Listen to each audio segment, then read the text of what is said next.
Physics grade 11, chapter number 5, circular motion. My dear students, according to ALP, orbital velocity of satellite, all the planets including Earth are always moving around the sun. But artificial satellite, man-made satellites are revolving around the Earth under gravity.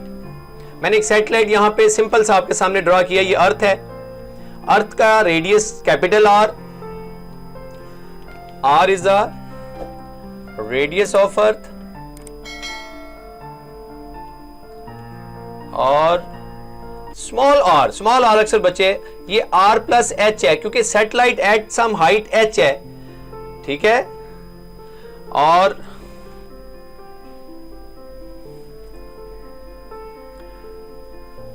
total distance from the center of the earth say which is r plus h. R, capital R is the radius of earth. Satellite who's moving with v velocity, we want to find the orbital speed of satellite. My dear student, one point is very clear.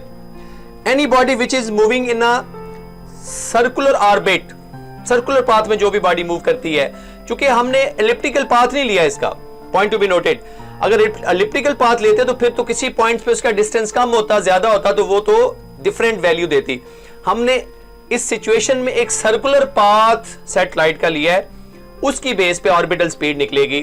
Check कीजिएगा कैसे निकलती है। Number one point is कि जब भी body, ये let us consider, आपने कहना सैटेलाइट है whose mass is ms moving in a circular orbit, तो ये इंग्लिश आपको पता, मैं नहीं लिखता होता, आपको सिर्फ मैं कंसेप्ट बताता हूं, M V by R square, ये आपकी M V square by centipetal force का फार्मूला आपने ड्राइव किया हुआ है, M V square by R, ये चैप्टर नंबर इसी चैप्टर का है, ये सिंपल फार्मूला, ये हमने इसमें एंगुलर नहीं लिया। तो एम वी स्क्वेयर एम के साथ एस लगा दें तो ये क्या आ जाएगा, सैटेलाइट का, ठीक है। आर हमने सेंटर से लिया है, सेंटर से लिया डिस्टेंस, ये पॉइंट 1 है। This force can be balanced by, जब तक gravitational force of attraction between earth and satellite नहीं होगी उस वक्त तक ऑर्बिट, सैटेलाइट अपने स्पेसिफिक ऑर्बिट में मूव नहीं करेगा। तो वो Newton law of gravitation by Newton's law of gravitation सबको पता है माशाल्लाह, वो क्या है जी, F G is equal to G, कौन सा, एक mass of satellite, capital M mass of earth by r is the distance from them। ये आपके साथ ये दो चीजें याद रख लीजिएगा,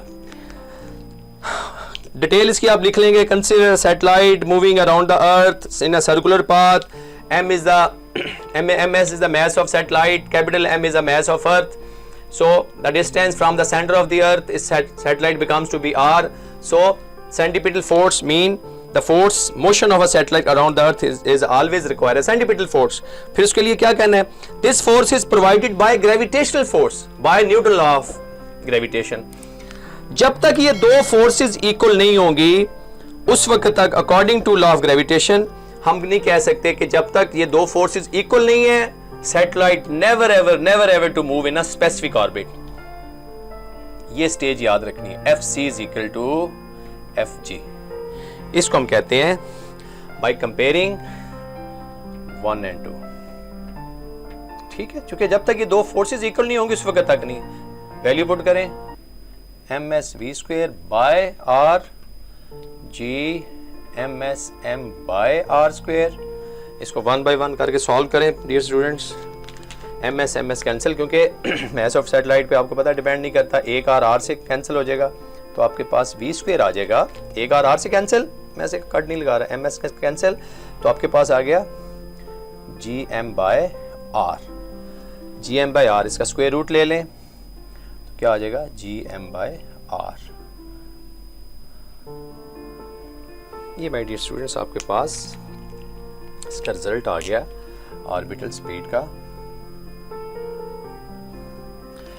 जी ग्रेविटेशनल कांस्टेंट, इसकी वैल्यू पुट करें, m is the mass of earth की वैल्यू पुट करें, तो यहां पे मैस ऑफ सैटेलाइट के ऊपर ऑर्बिटल स्पीड डिपेंड नहीं कर रही, वो मैस इसका कुछ भी हो सकता है।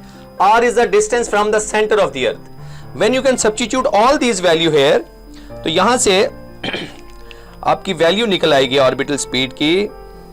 ये आपने वैल्यू निकाली हुई है तकरीबन 7.9 किलोमीटर के राउंड अबाउट। मैं आपको थोड़ी सी इनकी वैल्यू लिख देता हूँ ताकि आप, we know that g is equal to 6.673 10⁻⁻11 newton metre square पर kg स्क्वायर। मैस ऑफ अर्थ सबको पता है 6.0 10⁻24 kg। रेडियस अभी चुके हम यहाँ पे कैपिटल R से लेंगे, चूंकि हमने कहा है कि height of satellite is too small, तो हम इसको सिर्फ रेडियस ऑफ अर्थ के साथ अगर हम लें वैल्यू तब भी 6.4 10⁻6 metre. Putting all these value in one, जब पुट करेंगे हम सारी वैल्यू वन में तो हमारे पास ऑर्बिटल स्पीड तकरीबन 7.9 किलोमीटर पर सेकंड आएगी। ठीक है, इसको हम राउंड ऑफ करके हम कहेंगे this shows that mass of satellite is unimportant describing the satellite. दस मास तो इस पे डिपेंड ही नहीं कर रहा, तो are this speed of satellite it cannot be able to keep itself in the orbit around the earth, ultimately it will fall। अगर इस ऑर्बिटल वेलोसिटी से जो मैं भी आपके सामने ड्राइव की है 7.9 किलो, अगर इसके साथ मूव नहीं करेगा तो सैटेलाइट क्या करेगा, फॉल डाउन हो जाएगा, फॉल कर जाएगा ऑन द अर्थ पे।